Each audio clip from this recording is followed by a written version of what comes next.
The Stendhal Syndrome, Dario Argento's 12th feature film, breaks from the giallo genre he helped popularize to deconstruct another, the rape-revenge genre. The film opens with Anna Manni, played by his own daughter, Asia Argento, on the streets of Florence. She moves anonymously among throngs of tourists viewing the classical art on display in the Uffizi Gallery.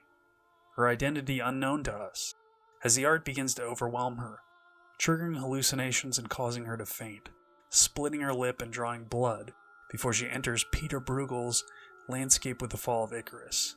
And like Icarus, she falls into the sea. She has been stricken with the Stendhal Syndrome, a genuine psychosomatic condition occurring when individuals become overwhelmed by great works of art, a condition which afflicted Argento himself as a child during a trip to Athens. Anna's memory and identity are erased by art. Upon returning to her hotel, Anna cannot escape the art all around her, in the halls, the elevator, her room. She covers a painting with a towel, recalling Frau Bruckner in Phenomena, who covered all the mirrors in her home to shield her deformed son from his own hideous reflection, thus drawing a parallel between the reflexive nature of art and mirrors. Both reflect, refract, distort, and shatter identities.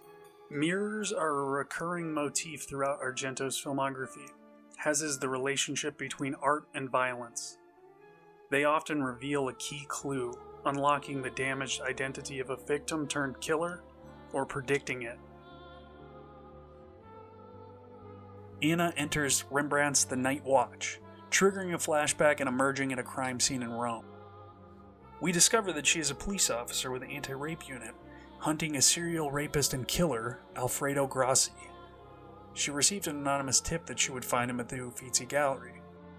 Before the plot is even set into motion, what would be the central mystery of any giallo, who is the killer, is revealed almost immediately, which in turn reveals Argento's true interest. Who is the victim, and what is the psychological toll? Just as Anna recovers her masculine identity as a police officer, Alfredo unceremoniously rips it from her, stealing her badge and gun and then viciously raping her. He fetishizes her loss of identity caused by the Stendhal Syndrome, saying he wants her like she was in the museum.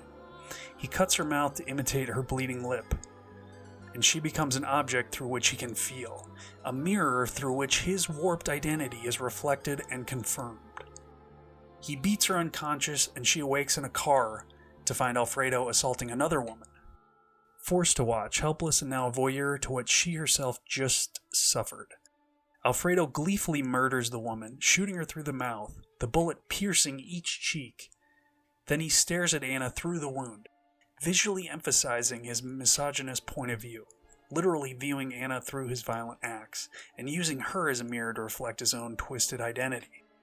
His attack usurps her identity as police officer and recasts her as victim.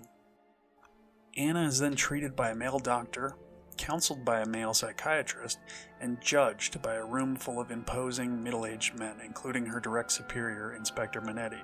She tells her psychiatrist that she went to the Uffizi Gallery on an anonymous tip she received from a woman saying the killer would be there. This tip is later revealed to have come from Alfredo, using a voice changer to sound like a woman, the masculine masquerading as feminine to lure Anna. She thought she would be able to catch or kill Alfredo, thus confirming her masculine professional identity, but instead she succumbed to the Stendhal Syndrome, was stripped of her identity, and victimized. In the wake of her attack, Anna adopts masculine traits, first cutting her hair short, wearing men's clothing, then indulging in masochistic self-harm, refusing medical attention, and what's more, refusing to acknowledge pain. On leave from work, she returns to her hometown. Her brothers mock her boyish appearance, her father questions the need for psychological counseling, and her police officer boyfriend Marco all but ignores her attack. As part of her therapy, she takes up painting, these paintings reflecting her inner turmoil. She rekindles childhood friendships, sparring with male friends at a local gym, which eventually erupts into violence when her blood is spilled. And later, when Marco tries to initiate sex, she explodes, adopting the masculine role and casting him in the feminine, subjecting him to a simulated rape. In a sequence straight out of a giallo, we adopt Alfredo's point of view as he seduces, rapes, and murders his next victim. This seemingly incongruent scene reflects the beginning of Anna's identification with Alfredo, her point of view shifting from victim to attacker. Meanwhile, Anna speaks with Alfredo's surviving victims. One woman is too traumatized to discuss her attack. Another draws comparisons between her attacker and her ex-husband, almost passively accepting her assault as a given, part of the collateral damage of a patriarchal society. Then Alfredo attacks Anna again, proving that her adoption of masculinity does not make her invulnerable.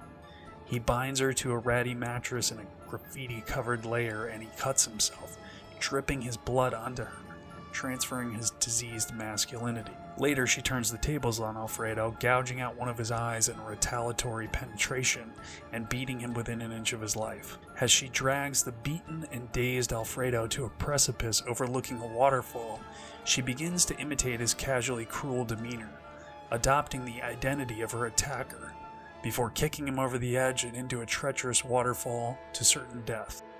Typically, this is where the rape-revenge genre would find its just desserts, enacting the cathartic second half of the drama, the justified revenge. But this is only the halfway point of the Stendhal Syndrome's narrative. Argento is interested not in the false catharsis of revenge, but in the true consequences of trauma. After exacting her vengeance, Anna dons a platinum blonde wig, recalling Alfredo's bleach blonde locks, while metatextually referencing Hitchcock's blonde female stereotype, as well as the archetypal femme fatale of film noir. Knowing full well Alfredo is dead, she refuses to believe this fact, certain he is still out there, still haunting her. While in effect, she is becoming him. She initiates a relationship with a French art student named Marie, an obvious reference to the 19th century French author Stendhal, after whom the condition takes its name, whose real name was Marie Henry Bael. Marie plays the feminine role in their relationship, allowing Anna to play the masculine. Eventually, Alfredo's body is recovered from the river, proving without a doubt that he is dead. But Anna's trauma continues to fester, culminating in the murders of Marie, her psychiatrist, and Marco, and resulting in the total obliteration of her fragmented identity. When the police find her, she is reduced to a near schizophrenic state, frantically wandering the streets and mumbling to herself. Her revenge did not right the initial wrong of her attack. Instead, she fully internalized her attacker and became him. Though Alfredo died, she was still haunted by and unable to escape him. Thus, what began as a physical and emotional invasion evolved into a mental and spiritual possession, refuting the traditional 1-2 punch of the genre, whereby the inciting rape knocks the world into imbalance, and the revenge rebalances that world. No, Argento reflects the darker reality of sexual assault by showing us the repercussions of such an attack. Try as she might, nothing Anna does can erase it. She cannot ignore the pain by adopting masculine coping mechanisms. Therapy cannot dispel it. Her masculine profession cannot protect her, nor her masculine colleagues. They can barely acknowledge her trauma in their rush to use her either professionally or sexually. Even revenge is an insufficient solution, leading Anna to embody her attacker and fully sublimate her identity to his. Rather than erasing her trauma, she erases herself.